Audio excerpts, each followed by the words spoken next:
Welcome to my channel. My name is Daria. I am an academic and a lawyer based in Berlin. I would like to show you how my research proposal looked like when I applied for a PhD at the European University Institute in Florence, Italy. There are two types of PhD applications, where you apply to join an existing research group and where you apply with your own research project. I believe the latter is more difficult because you need to do so much work up front.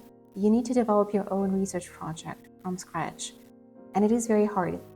In this video, I would like to share with you my approach to the EUI research proposal. I'm going to walk you through the research proposal, show you the components, tell you how I chose the topic. I hope it's going to be helpful, and let's dive in. Here is my EUI research proposal. I'm going to first tell you how I chose this topic. Second, I'm going to talk about the components of the research proposal. When I decided to apply for a PhD, I was quite stuck deciding on what exactly to write about. I had a research proposal that I was about to submit to the University of Cambridge. And last minute, I decided that I don't want to write about this particular topic. I decided to write a new one from scratch. I called my first PhD supervisor and I asked his help. He said, well, one of the topics that are being discussed a lot at the moment are these hybrid institutions called international commercial courts. Maybe you could look at it. I looked into it and I liked it and I stayed with this topic, and that's why it's titled International Commercial Courts, Choices of Institutional Design. As you see, the table of contents consists of 4 parts. First, it's the background and statement of research question. Second, it's state-of-the-art and existing gaps. Third, methodology and the choice of jurisdictions, and then bibliography. The first part is the background and statement of research question. Here, I introduce the reader to the topic.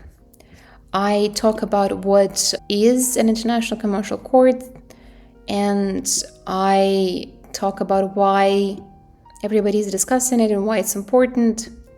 Then I talk about the empirical phenomenon, which is that a lot of countries built international commercial courts. Then I pose a question, or to be precise, multiple questions that remain to be answered. Something that I'd like to draw your attention towards is that these are not research questions that I actually answered in my doctoral research, because my vision of the topic changed so much when I started my research and when I started digging deeper, that the question I answered was the why behind international commercial courts. What are the reasons for their origin and establishment? What's important to understand when you're writing a research proposal is that you are not expected to identify the ultimate research question. What you need to do is to come up with the best research question you can, given the research you've done at this stage. You will have your whole PhD to revise it and change it and ask better questions. That's the first section of my PhD research proposal. Then comes state-of-the-art and existing gaps. In my research proposal, it is a very short one. I would say that usually it has to be longer, and the only reason I made it so short is that I discussed a lot of the literature in the preceding section.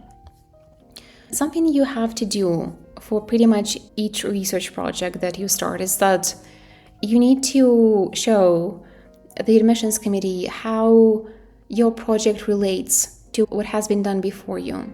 Because academia is a conversation among scholars, and you need to show how your project fits into that conversation. Something to keep in mind is that if you identify a gap in and of itself is not a sufficient justification for new research. Maybe there is a good reason why there is a gap. Maybe no one researched this topic because there is nothing to research. You need to truly show why this project is important and what is at stake if this research is not done.